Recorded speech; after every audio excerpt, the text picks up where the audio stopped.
विद्यार्थी मित्रों डिजिटल विद्यालय यूट्यूब चैनल में तमारू स्वागत है। विद्यार्थी मित्रों आपणे जे स्वाध्यायना प्रश्नों सोल्यूशन करवानी जे सीरीज चालू करेली है बराबर, तेमां आजना विडियो में आपणे धोरण 9 विषय तमारो जे विज्ञान है एमां बीजું चेप्टर है कि आपणी आसपासना द्रव्यो जे छे ए शुद्ध है बराबर, ए आपणे सोल्यूशन जोवानुं। आपणे आगळना चेप्टर में आगळना विडियो में छे चेप्टर 1 નું सोल्यूशन जोयुं हतुं बराबर, आपणा आसपासमां द्रव्यो शुं छे बराबर, एटले आ हवे बीजा चेप्टर जे छे कि आपणी आसपासना द्रव्यो शुद्ध है ए आपणे सोल्यूशन छे आपणे एनुं जोवाना बराबर। तेमां पहेलो प्रश्न तमने आपेलो छे कि नीचेना पदार्थोनुं अलगीकरण करवा माटे तमे कई अलगीकरण पद्धतिनो उपयोग करशो।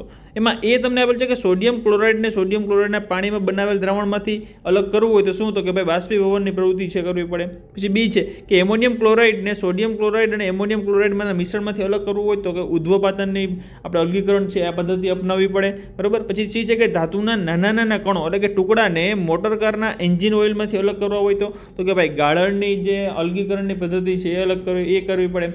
આપણે પહેલા ચેપ્ટરમાં જોયું હતું બરાબર કે કઈ આપણે ચાર તમે ખ્યાલ હોય તે સરખી રીતે ભણ્યા યાદ હશે તમને। એબીસીડી 4 જૂથવાળી પ્રવૃત્તિ એક છે બરાબર, એમાં જે ચોકનો ભૂકો અને લોટવાળા છે ગાળણની પ્રક્રિયાથી અલગ કરી શકીએ, અમુકને ન કરી શકીએ, અમુકને સેન્ટ્રીફ્યુગેશન પદ્ધતિથી અલગ કરવા પડે બરાબર। એટલે એ અલગ અલગ પદ્ધતિ આપણે જોઈ ચૂક્યા છીએ અને આ પાઠમાં પણ તમે અભ્યાસ કરી ચૂક્યા હશો, જેથી કરીને તમારે ખ્યાલ તો હશે જ તમને બરાબર। પછી ડી છે કે જુદા જુદા રંગીન કણોને ફૂલની પાંખડીઓના અર્કમાંથી અલગ કરો તો કે ભાઈ કોમેટોગ્રાફી જે છે આ પદ્ધતિ આપણે અલગીકરણની અપનાવવી પડે। પછી માખણને દહીંમાંથી અલગ કરવા માટે તો કે સેન્ટ્રીફ્યુગેશન બરાબર।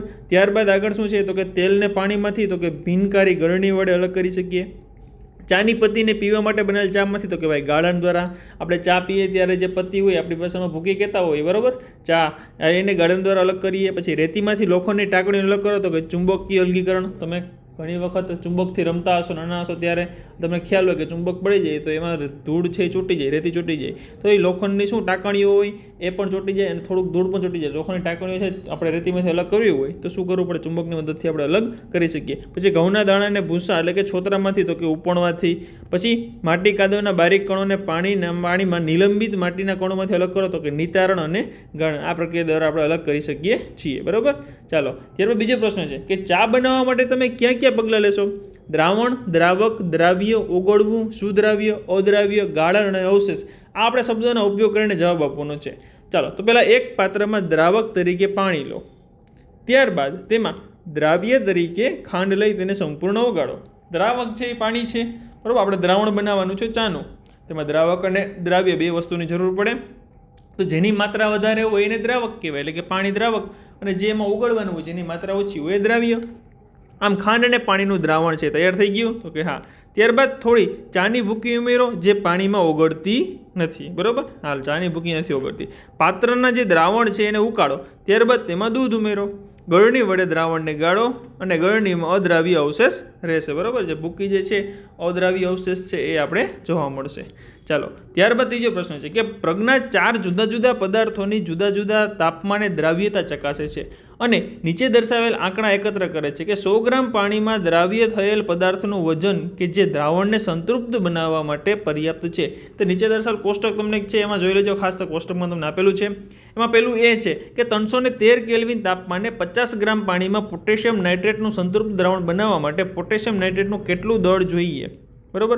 તો આપણે ખબર છે કે ભાઈ 313 કેલ્વિન તાપમાને જો આપણે 100 ગ્રામ પાણીમાં પોટેશિયમ નાઇટ્રેટનું સંતૃપ્ત દ્રાવણ બનાવવા માટે આપણે પોટેશિયમ નાઇટ્રેટનું 62 ગ્રામ વજન જોઈએ બરાબર, તો આ 50 ગ્રામ છે તો એનું અડધું જશે બરાબર। તો 50 ગ્રામ પાણીમાં જરૂરી પોટેશિયમ નાઇટ્રેટનું વજન કેટલું થાય તો કે ભાઈ 62 ગુણ્યા 50 એના છેદમાં 100 બરાબર, 62 છે એને ગુણ્યા 50 કરો છેદમાં 100 મૂકી દો એટલે જવાબ આવી જાય તો કે શું આવે તો 31 છેદમાં 100 એટલે 31 ગ્રામ બરાબર।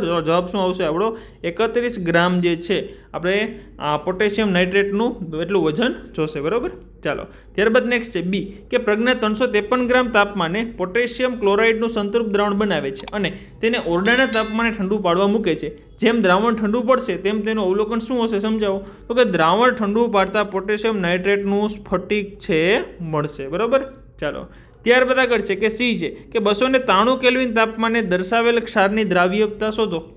આ જ તાપમાને કયા ક્ષારની દ્રાવ્યતા સૌથી વધુ હશે તો કે જો પોટેશિયમ નાઇટ્રેટ છે 332 ગ્રામ, સોડિયમ ક્લોરાઇડ છે 36 ગ્રામ, પછી પોટેશિયમ ક્લોરાઇડ છે 35 ગ્રામ અને એમોનિયમ ક્લોરાઇડ છે 37 ગ્રામ બરાબર, 9 નથી ત્યાં શું છે 35 તો કે ગ્રામ છે। 293 કેલ્વિન તાપમાને એમોનિયમ ક્લોરાઇડની દ્રાવ્યતા છે બરાબર એ સૌથી વધુ હશે બરાબર, ખ્યાલ આવી ગયો। ચાલો ત્યારબાદ આગળ વધીએ આપણે કે છે ડી છે કે ક્ષારની દ્રાવ્યતા પર તાપમાનમાં ફેરફારની શી અસર થશે? તો કે જેમ તાપમાન વધે તેમ દ્રાવ્યતામાં શું થાય? વધારો જોવા મળે છે, બરાબર. ચાલો ત્યારબાદ આપણે આગળ વધીએ. ચોથો પ્રશ્ન છે કે નીચેના શબ્દો ઉદાહરણ સહિત સમજાવો. નીચે તમને શબ્દ આપેલા છે કે સંતૃપ્ત દ્રાવણને અલગ અલગ 4 આપેલા છે, આપણે ઉદાહરણ સહિત સમજાવવાના છે. તો સંતૃપ્ત દ્રાવણ તો કે કોઈ ચોક્કસ તાપમાને દ્રાવણની જેટલી ક્ષમતા હોય તેટલા જ પ્રમાણમાં દ્રવ્ય ઓગળેલ હોય તો તેને સંતૃપ્ત દ્રાવણ કહે. દ્રાવણની જેટલી ક્ષમતા હોય એટલા જ પ્રમાણમાં દ્રવ્ય ઓગળેલ હોય તેને શું કહેવાય? સંતૃપ્ત દ્રાવણ કહે છે. દાખલા તરીકે મીઠાનું સંતૃપ્ત દ્રાવણ, બરાબર. બીજું શું છે? શુદ્ધ પદાર્થ. તો કે એક જ પ્રકારના પરમાણુના બનેલા પદાર્થને એક જ પ્રકાર જેના રાસાયણિક ગુણધર્મ સમાન હોય, જે પદાર્થના રાસાયણિક ગુણધર્મ સમાન હોય તેને પણ શુદ્ધ કહેવાય અને એક જ પ્રકારના પરમાણુના બનેલા પદાર્થને શુદ્ધ પદાર્થ કહે છે. સોનું અને ચાંદી, બરાબર. ચાલો ત્યારબાદ છે કલીલ દ્રાવણ, બરાબર. કલીલ કોને કહેવાય? તો કે જે દ્રાવણમાં દ્રાવ્ય પદાર્થ એટલે કે વિક્ષેપિત કલા જે છે એ દ્રાવક એટલે કે વિક્ષેપણ માધ્યમમાં વિક્ષેપિત અવસ્થામાં તરતા હોય તેવા દ્રાવણને કલીલ દ્રાવણ કહે છે. દાખલા તરીકે તો કે દૂધ, ચીઝ, ધુમાડો, વાદળા, આ એના ઉદાહરણ. પછી છે નિલંબન. આપણે આ બધા પહેલા ચેપ્ટરમાં ભણી ગયા છીએ, બીજામાં પણ રિવિઝન થઈ ગયું હશે એટલે ખાસ આપણે ખ્યાલ જ હશે, બરાબર. એમાં શું નિલંબન? તો કે જેમાં ઘન કણો પ્રવાહીમાં વિખેરણ પામેલા હોય, ઘન કણો છે એ પ્રવાહીમાં વિખેરણ પામેલા હોય એને નિલંબન કહે છે. એ પાણીમાં પ્રવાહીમાં શું? તો કે મિશ્રણ થતા નથી, સમાંગ મિશ્રણ થતું નથી, બરાબર. દાખલા તરીકે બેરિયમ સલ્ફેટનું જલીય દ્રાવણ અને ચૂનાના પથ્થરનું પાણીમાં દ્રાવણ, બરાબર. આ છે એના નિલંબનના ઉદાહરણ છે. ચાલો ત્યારબાદ પાંચમું છે કે નીચે દર્શાવેલ દરેકને સમાંગ કે વિસમાંગ મિશ્રણમાં વર્ગીકૃત કરો. જો સોડા વોટર, લાકડું, હવા, જમીન, સરકો એટલે કે વિનેગર અને ગાળેલી ચા. હવે આમાંથી સમાંગ મિશ્રણ શું છે? તો કે સોડા વોટર, હવા, વિનેગર અને ચા સમાંગ મિશ્રણ છે. વિસમાંગમાં લાકડું અને જમીન છે એ વિસમાંગ મિશ્રણ છે, બરાબર. ચાલો ગાળેલી ચા છે, ખાલી ચા નથી એટલે આપણે એને સમાંગ મિશ્રણ કહી શકીએ. છઠ્ઠું છે તમને આપેલ રંગહીન પ્રવાહી શુદ્ધ પાણી છે તે તમે કેવી રીતે નક્કી કરશો? તો કે આપેલ પ્રવાહીનું સૌપ્રથમ થર્મોમીટર છે એના વડે તાપમાન માપીશું. પછી જો પ્રવાહીનું તાપમાન 100°C મળે તો આપણને આપેલ પ્રવાહી પાણી છે એ કેવું છે? શુદ્ધ છે. કેમ કે દરેક શુદ્ધ પદાર્થનું ગલન બિંદુ નિશ્ચિત જ હોય છે, બરાબર. ચાલો ત્યારબાદ આગળ બધી સાતમું છે કે નીચેના પૈકી કયા પદાર્થોને શુદ્ધ પદાર્થોના સમૂહમાં મૂકી શકાય છે? તમને પદાર્થ આપેલા છે બરફ, દૂધ, લોખંડ, hydrochloric acid, calcium oxide, mercury એટલે કે પારો, ઈંટ, લાકડું અને હવા.